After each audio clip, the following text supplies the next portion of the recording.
as Go a ahead. guy who's never watched a show before, I guess I feel like it's for lonely kids um who don't have friends or like because there's a lot of these moments where the female host like she looks straight at the camera, she's like, "Come with us, come play with us," and I'm just like, "Oh man, there's some lonely kid out there who really needs this." Well, I guess you could check out my pilot then, because I definitely mentioned that in my Oh pilot. no! Oh no! Oh shoot!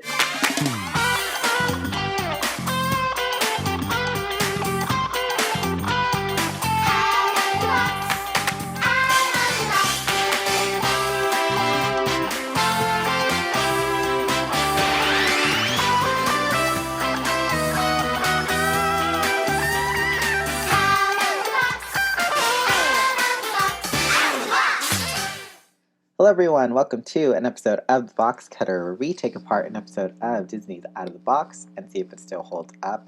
My name is Daniel, and my co-host for today is one of my former high school teachers, as well as a really great academic decathlon coach, and just a really great all-around person.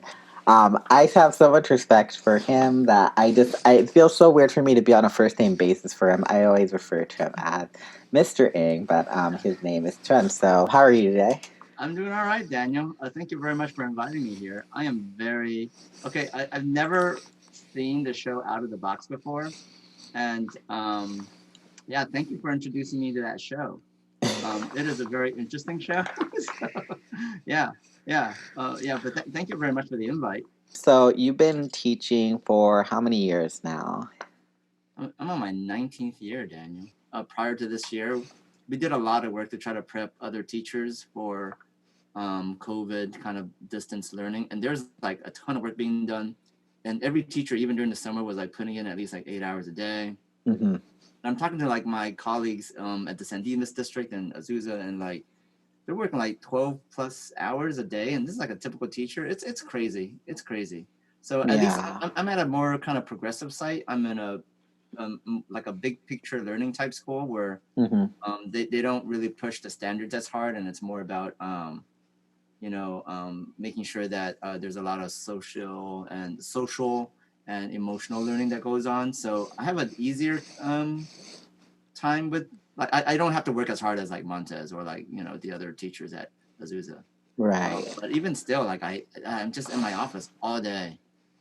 Yeah, and then when the workday's done, I immediately get into my car and I just have to leave and just drive around a little bit just because like I'm just tired of being in the house. Yeah. I remember you told us one story one time how one day you just got in your car and you just drove and you drove until you got to the Grand Canyon and you spent like 2 days there or something.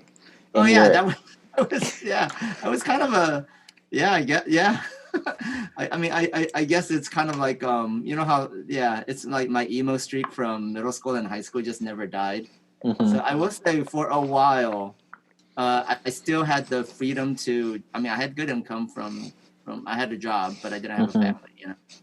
So then after work, I would just drive in I guess just kind of like, you know, a semi-adult chasing the same kind of emo sentimentalities as like a middle schooler. So I would just kind of drive and like just kind of be like, I guess it's got a kind of a beat aesthetic or yeah. But yeah, I ended Well, up at the Grand Canyon. I once ended up at the bottom of the hill, which is this club in the Bay Area. mhm. But none of it was healthy. I don't think. Now that I think back on it, it was just me kind of chasing chasing this kind of emo image of like yeah. Well, we live in a day and age now where we're not really chastised for, living in the style that we want to. So if you really wanted to, you could always That's go true. revert back into that lifestyle that you That find is true. comforting. That's true. Yeah, and if I truly was that way, that would be cool. But I think for me, it was an affectation. I was just pretending. You were just pretending. I mean, I know that like driving all the way out there is like you're not pretending, but I think a part of me needed to prove to myself that I was that emotionally, it was like to testify, like, oh, I'm so deep. Like it was definitely a very self-interested kind of like a self-celebration. Like look at the lengths I could go to to prove how emotionally distraught I am. Like I'm just gonna drive and listen to Elliott Smith. I mean, when I'm not you, like that. I was pretty much just mean. Being mean was my vice. oh yeah. I mean, but you were never mean. Like you were. I mean, you were really sassy when you were in high school. But yeah, but no one, but everyone who knew you knew that you were still very kind. Like yeah, and you were like just incredibly loyal, I would say. Yeah, you stuck with Yeah. us. I don't know if you remember this, but okay, first impressions were through the roof Mm-hmm. because I don't know if you remember this. Like it was basically a talent show for the band kids, right? And Mm-hmm. every kid, like the trumpeters will go out there and they do their trumpet, like they all like Right. Louis Armstrong, right? And then you go out there with with an ocarina, Yes. and then um I hope and you didn't practice the ocarina a lot, but you went out there and you closed your eyes and then you played loud and you were like just so into that moment, and then like this is like the club, we were there to support some other band members and we're like Right. that kid is amazing, like that kid, like we didn't know if you were trolling or if you were like just like, or you just had just so much like courage, but it made our week. We're like, man, that ocarina kid. You guys kept saying it was trolling, but in all honesty, it's just it was always a thing in my perspective of I want to do it, and Yeah. I'm just going to do it. Because I remember when I was in third grade, fourth grade, we had a talent show, and I was going to do the piano performance. Yeah. And I remember first practice. I was there, and these two girls just came up to me, and they're like, "What are you doing here? You're not supposed to be here." And I was just it was the first time, and I was just like, so like, I just left, and I was just so like, I just didn't want to do it anymore. And then it just came to a point where I just hated how I was being treated.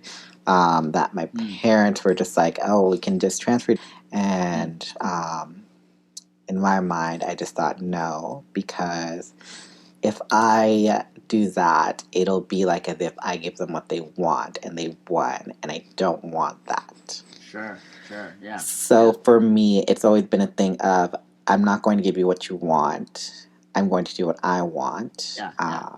Okay. So that's basically how I've always been. Yeah, so it's kind of more of a brazen trust, or just going for it. I think that's really cool, right? Yeah, with or without the actual like practice. Like I don't, I mean, because the practice can come later, right? It's about taking that first step, right? Okay, that's cool. I mean, I think that's a great way to go about living. Really, it's just it's adventurous. I mean, how many people stop themselves from doing something because they're afraid of not doing it right, right? Or I mean, I'm a perfectionist. That's something that I had to deal with, and that's a good reason to stop you from doing all sorts of things, because you won't do it right or you won't do it perfectly. So yeah, I think that's that's even more powerful. That's really cool, Daniel. To digress, the episode that we are talking about today is called The Fuzzy Worm. So it's not a worm, by the way. It's a caterpillar. That's yeah. I mean, that's like, pretty much how you describe a caterpillar. It's a fuzzy worm. Most of them, not all of them. The episode starts with Tony looking through an album of old photos. So, he shows everyone and explains how we are always changing and growing and learning new things. Vivian brings in Jane and Nicholas and Jill, and Jill has something in her hands, and she has Tony guess what she found. And it's a fuzzy worm, or a caterpillar, as you said. Yeah. Oh, wait. So the little girl's name is Jillian. What's Jill. the Asian kid's name? Nicholas. Nick is my favorite one. Not because I'm Asian, but because like it feels like in that dynamic. Are you sure you weren't that kid? Maybe. I mean, probably. I don't know. I mean, that's a long time ago. I can't. You didn't have that bowl cut? but Nick seems to be the odd, like the third wheel in that dynamic. I Like don't know. there's multiple interactions where like, why is Nick the one singled out here? Like, how come those two get to like, and then Nick is always the one who's like, all right, Nick. All right, Nick. Yeah, there are parts of that episode that just a tiniest little bit of special effects will make it better. This was This was the late '90s, early 2000s. The green screen was not perfected yet. Oh, okay. And even though it was Disney, this is on Disney. Shouldn't they have the money to do something? Like they're like there are moments of the episode where like, okay, let's all pretend to eat these leaves, and like they're just like we're watching. I guess a part of me was like, okay, is this the allure here? Where like, because if the TV show did have fancy props, then you at home would feel like poor. Distant. You would feel like, you know what, I can't compete, right? So I will say I did like the craft section where like it was like very accessible crafts that you could do at home. Right. So so like they show off this fuzzy worm caterpillar thingy. Yes. And after showing it off, Vivian makes sure to tell the kids, why don't we put it back? And the kids being kids is like, he probably misses his friends. I'd be who said that line? Who said that line, Daniel? Who said that line? It was it was Dane, the black kid. No, it wasn't. Yes, it was. It was Dane who said that. No. Yes, it was. No. He probably misses his friends. And so they go over to I know this because I saw that episode, and the kid who said the line, it was Nick, by the way. It was not Nick. It was Nick. And then I'm like, that stupid kid, is what I said. But that's how kids are. What's up? That's how kids are. They say stuff like that. They're like, why don't we put it back? Because it probably misses his mom and dad or something. I'm just saying, at that point, maybe I was hoping that the Asian kid represented Asians a little bit better. And I was like, don't say anything stupid, Asian kid. And he says that. I'm like, Hey, is the set supposed to be a cardboard box fort? Is that the premise here? Did you not see the opening? Yeah, I did see the opening. But then when you go inside, you're like, that's not a cardboard box fort. It's called... this is what I'm talking about. They are sorcerers that astral project and make these illusions of this grandiose clubhouse on the inside. Oh, maybe. Man, they used up all their mana really early setting up the castle. And why do you think they're so stingy about their magic? Yeah, maybe. Because they have to concentrate on keeping the illusion projected. That whole part where they're like, you're going to turn into a cocoon and then a butterfly, you're like, at least give them wings. At least give them wings. It's imagination, They just give them another piece of cloth or like thin silk looking thing. I don't know what it was, lycra. So right? At least give them wings or something, or like a little hat of antenna. Like, so they put the caterpillar back, and the kids they put it on this branch, which you can obviously tell was plastic. Good acting from the caterpillar, though. Very active caterpillar. Yes, very. I'm surprised they didn't get a daytime Emmy for that caterpillar. It looked like I mean, I don't know. It looked spot. I thought it was for a monarch, just because like that's just what they sell. That's what maybe, but I thought. Well, are monarchs fuzzy? I think so. I don't know. It could have been poisonous because there are caterpillars that are poisonous. If you eat them, like. If you eat them. It looks like the type of caterpillar that you could buy in bulk for your classrooms. Right. I think they're either like painted ladies or monarchs. I don't know. I'm not a huge expert on that, but it was a very familiar looking. Like I saw that, I'm like, they just. You teach biology. You should be familiar enough. Yeah, I teach high school. I mean, I've helped out elementary school teachers, and you definitely have to order like a bunch of butterflies for elementary school teachers. Right. It's like either a painted lady or a monarch, and then you get like, 40 to 200 of them. 200. Bad day. That's always the most exciting day for kids, the butterfly release day. But it is a bad day for butterflies, the butterfly release day at elementary school. Right. It's a freaking massacre. And all the birds are just like waving in the wind, like for their feast. They know what day and what time to come. Yeah, basically they look for the school flyer. Butterfly release day, April 24th. Right. So Yeah, yeah, so when they release it, Jill yeah, mentions how it should make a cocoon for itself, and yes, then they start talking about butterflies and cocoons and yes. caterpillars, all because Nick says, "What's a cocoon?" Yeah, Come what's a on, Nick, you're Asian. Nick? Freaking His Nick. parents were not strict enough. No, you know what? I bet Nick knew, but he just wanted the attention, so he asked the question. Look at me. Look at I I'm mean, this I like kind of know that feeling. I did do that. yeah. He knew the answer. He just wanted someone to interact with him. Freaking Nick. It's music time. The song that they are performing is "You're a Caterpillar." Mhm. It's piano rock. Mhm. I think it's pretty fun and interactive and cute because it's like, oh, pretend to be a caterpillar that's in, crawl on the ground and all that stuff. Oh yeah, she's got some pretty good moves. She graduated from NYU Tisch School of Arts.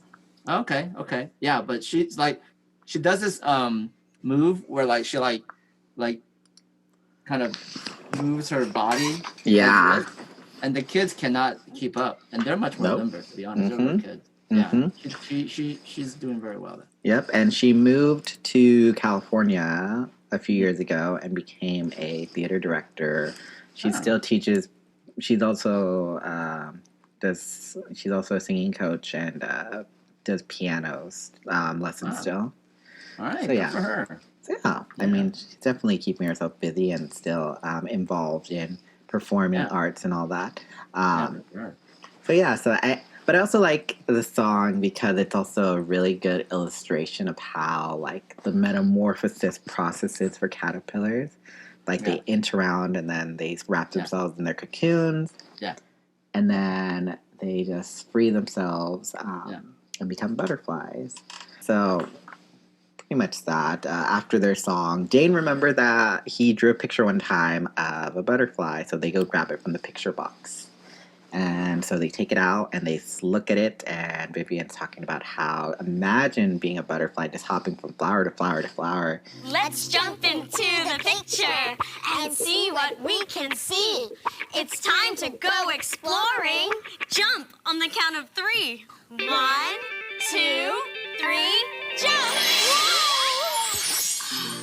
And so they jump into the picture and they meet a very ugly butterfly.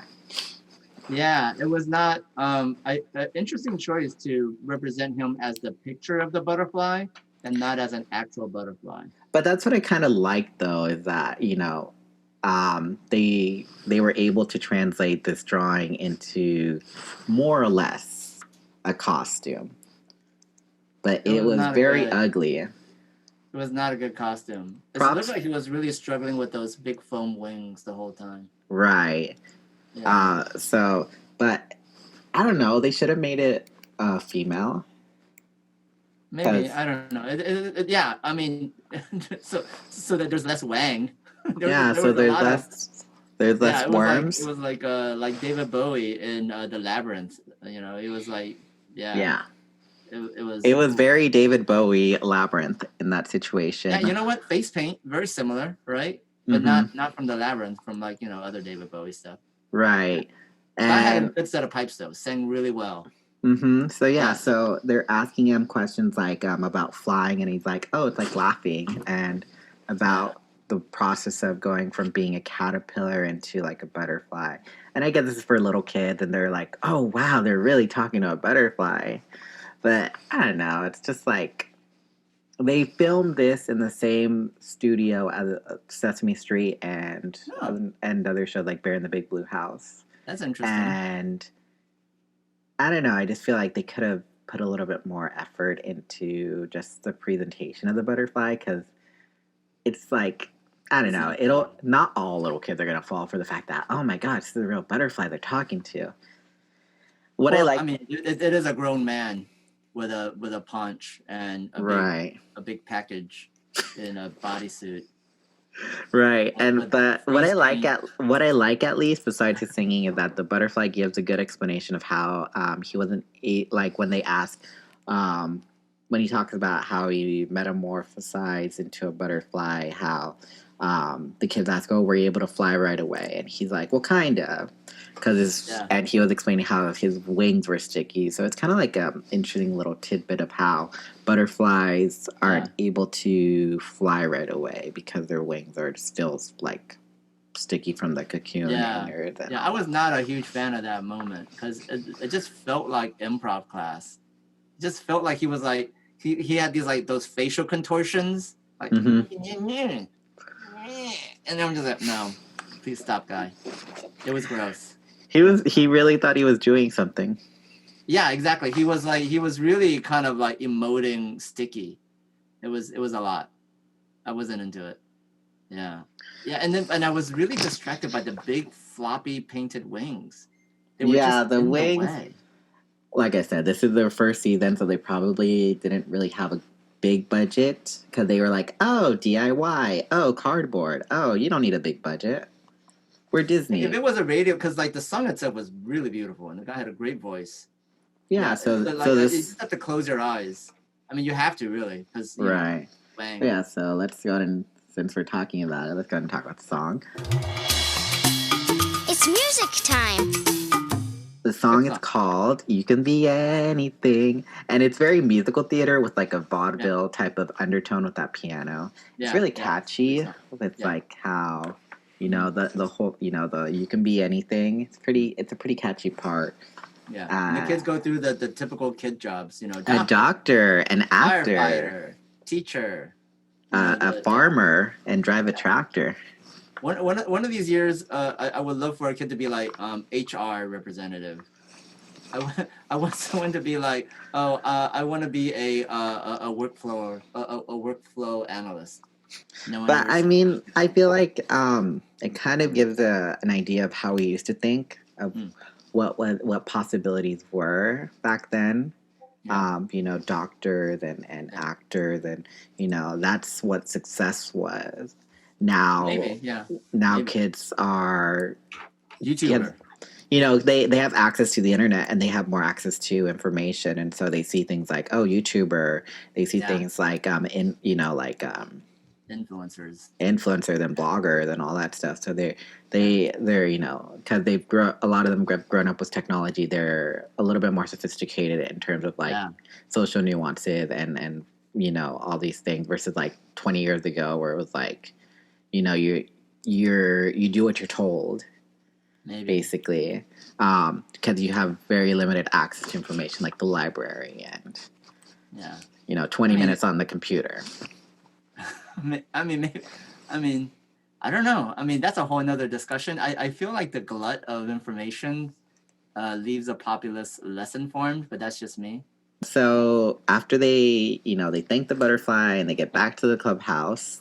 Yeah, they jump out of it and then they make their crafts. It's arts and crafts time. So the craft is just butterflies. That's the only way I can label it, because they have 3 variants of how to make butterflies. They do a symmetrical cut where they fold the paper in half. They draw globs of paint in it. They also show one with the clothespin and tissue paper, so they like fold it back and forth. The tissue paper like a paper fan, and then the tissue paper one was the only one I respected. Yeah, that one's pretty good. No, actually, I like and then they have the pipe cleaner one. I like the pipe cleaner one too, because basically you take 4 pipe cleaners, you loop them together, or you loop them, you bend them, and then you twist them together, and then you get a butterfly, which I think is. That's a pretty neat way of doing it too. But when you looked at it, did it look like a butterfly or did it look like 4 loops? When you asked that, it does bring up that question. But if you didn't bring up that question, I'd still say it's a butterfly because you had 2 big wings and 2 small wings. But yeah, that's the girl gaslighting you. She's like, "This is a butterfly," but then people were like, "No, it's not. Don't gaslight me, child." Well, maybe what she could have done was she could have, I don't know, gotten a paper towel roll or a tissue toilet roll. Yeah. I think, one of the major problems was the body was not long enough. There was no body in the pipe cleaner. Yeah, well, kind of, like the big wad, the big twisted wad is kind of the body. Yeah, and that's kind of a concern in that you could get poked. Oh, that's true. Yeah. So, they could have gotten a paper towel roll or a toilet paper roll. The only craft that was all child, child done, right? Mhm. Like the folding of the paper with the clothespin, right? Mhm. That was done with the Jill or the Asian lady. So I would say at Nicholas. the very least, even though it's the worst, a horrible looking butterfly, at least she did it on her own. It was Nicholas. Because no, Yeah, the Nicholas girl, did the clothespin one. the clothespin one, the little Asian kid did the clothespin one. Yes. Oh, are you talking about the pipe cleaner? I thought you were talking about Yeah, the the pipe cleaner was like the idea came from the little girl. She made right. it, and then you're looking at it like, oh, I wouldn't be proud of that, but at least you did it on Little your kids own. are proud of the most weirdest things. Yeah, maybe. I was proud of some things that I made that were pretty ugly in retrospective, but you And then know, it's the idea of I did this myself. yeah, that's true. Yeah, be proud of that. So Yeah. so they show off their butterflies over at the on the loft, their jungle gym loft, Yeah. and then Vivian gets the idea of asking the kids if they've ever heard of the story of the Ugly Duckling. You know, the story about how a duck, or no, it's a swan Yeah. that is with a group of ducks, and they make fun of it, and Yeah. then it ends up growing up to be a beautiful swan. Yeah. And Tony then asks, "What if instead of a duck, it was a caterpillar that thought it was a worm?" It's story time. Yeah, Right. the story is called The Fuzzy Worm. It's a Yeah. variant of The Ugly Duckling. I feel, though, it's able to tell the story without, tell a similar story, but without being so mean spirited, like The Ugly Duckling. Okay. The worms were supportive of They were. the caterpillar's They were. lifestyle choice, saying Yeah. how it's not a phase, Dad. Yeah. Yeah. It's my way I of like life. that. He had You a know. really good crown, like feather crown too. I thought Yeah, that. he had a pretty good prop. Yeah. That's what I like too about the show, that they have these. They don't have elaborate costumes for like their storytelling. It's No. just like stuff that you find in like a closet or like around the house. Yeah, So, the costume for the worms was literally a beanie and then hold your hands like this, which is weird because worms don't have hands, but whatever. The Ugly Duckling was a better story. Why did you have to? Because that made more sense. You could easily see a weird duckling hanging out with the other ducklings, like, and they you could see them on. I can't see a caterpillar burrowing under dirt to hang out with a daddy worm. Right? I don't know if that works. I don't Right. know if worms have dads. You know, I don't know if like there's like one papa worm being like, I "Hey, mean, come with worms me." are asexual, so Like, I mean, they're hermaphroditic.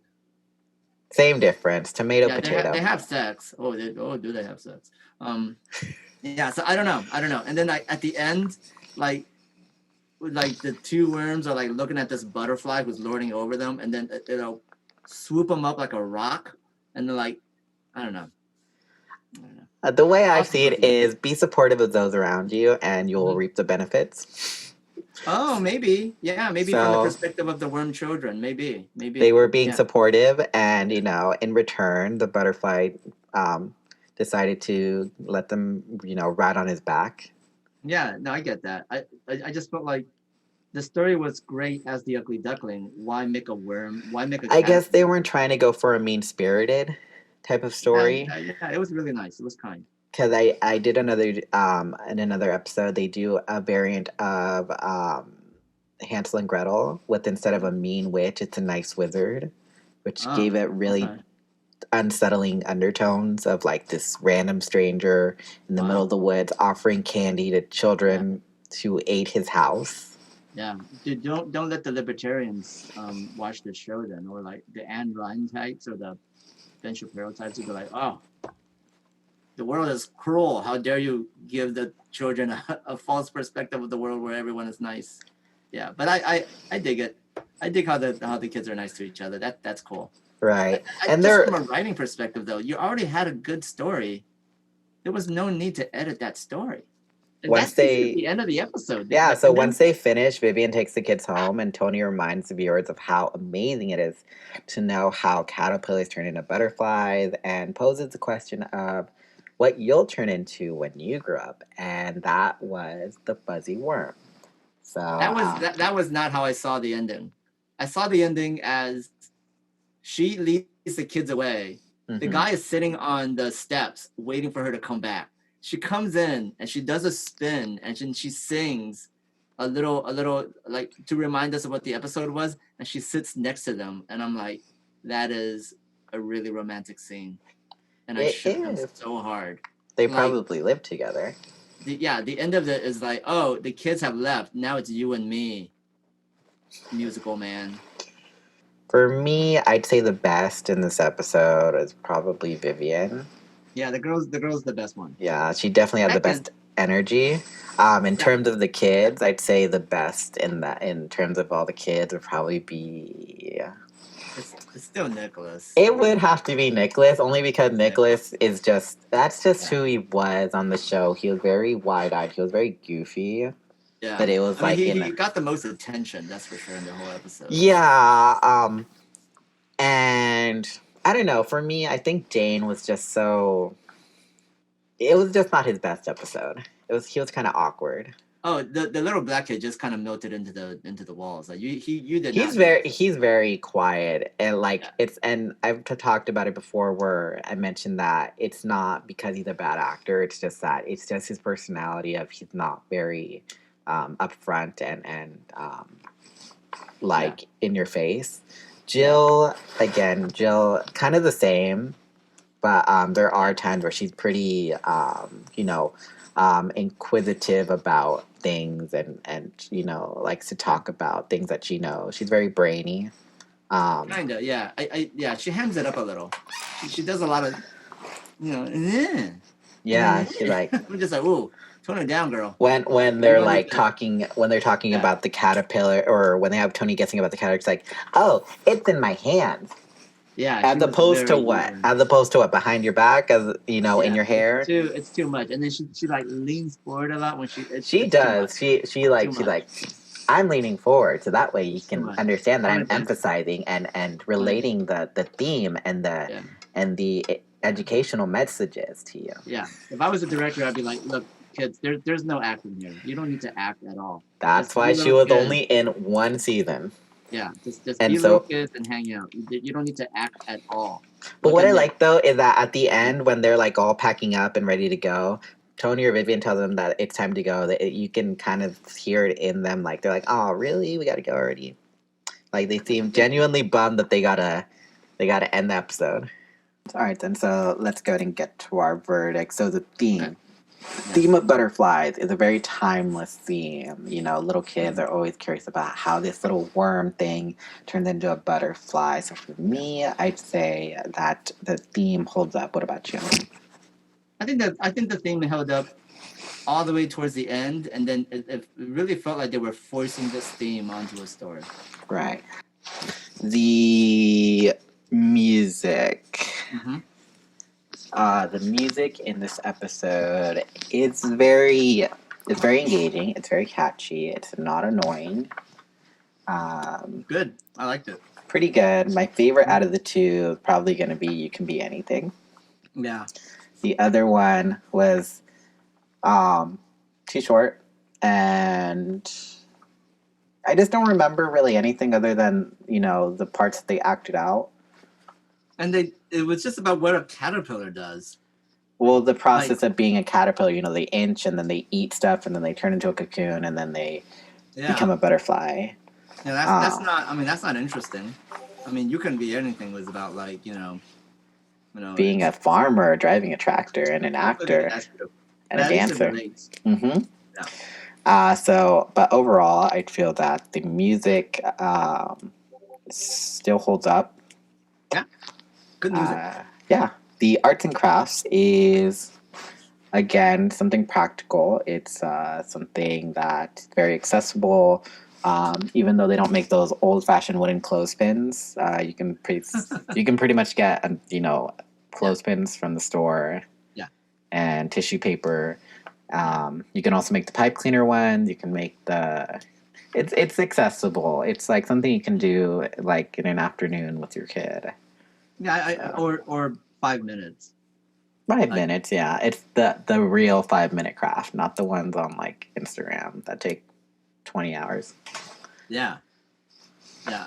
I mean, I could see how a kid would be drawn in and like feel included with that. So yeah, that's all right. That's all right. Right. Because, like, on Instagram, you see, like, those 5-minute crafts, DIY, or whatever, that's, like, you need all this obscure stuff, like activated charcoal and dry ice and cream and sugar to make, like, charcoal ice cream or something. I don't know.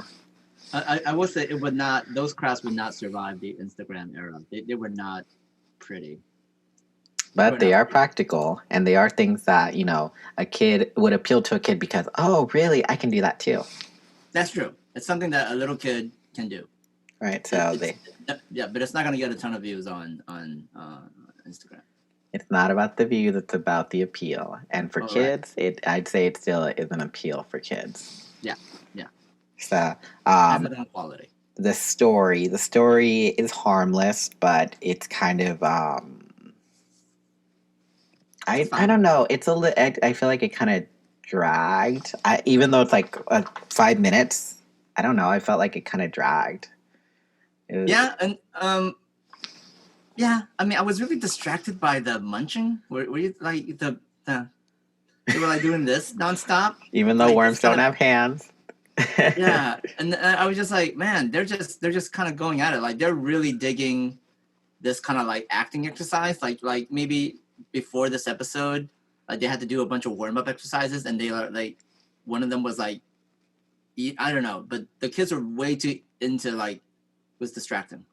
I mean, these are good paying contracts for Disney. I'm pretty sure they had to get kids that were willing to do that stuff. Yeah, I mean, I would just act less. You don't need to act right now. Just sit there, watch. I mean, there is one kid in this season 1 cast who I'm gonna have an interview with on the 21st. My interview with the Brandon Zemmel from season 1. Whoa, very excited for this guy.